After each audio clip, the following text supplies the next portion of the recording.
Si les trois États, le Burkina Faso, le Niger et le Mali, décident de quitter la CEDEAO, cela n'entache pas pour autant les tests ni les règles de l'UEMOA. Et en ce sens, bien entendu, les États ont clarifié leur position par rapport à l'organisation de l'UEMOA en disant de façon claire et précise ces déclarations vont dans le sens de l'intégration économique parce que la CEDEAO était certes une communauté économique des États de l'Afrique de l'Ouest, mais elle est aussi un organe politique aussi.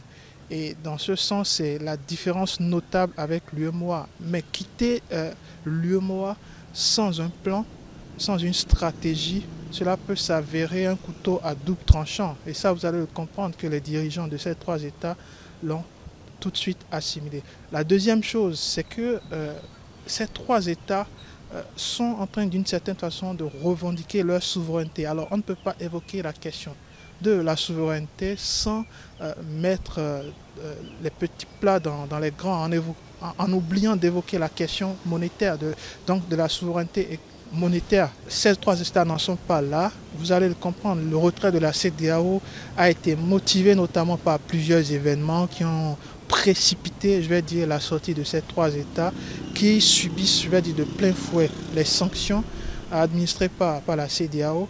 Mais de facto, on ne peut pas coller l'effet miroir du retrait de la CEDEAO au retrait au sein de l'Union économique monétaire ouest-africaine, simplement parce que ce n'est pas les mêmes organisations et simplement parce que l'UEMOA a beaucoup plus un caractère économique et monétaire et bien entendu dans ce sens, ça va pour l'instant à l'avantage de ces États et je ne pense pas qu'un retrait puisse être à l'ordre du jour. Néanmoins, il ne faut pas oublier que la prochaine étape pourrait être éventuellement quitter le franc CFA et il faut tout de même un plan et peut-être du temps aussi pour y arriver.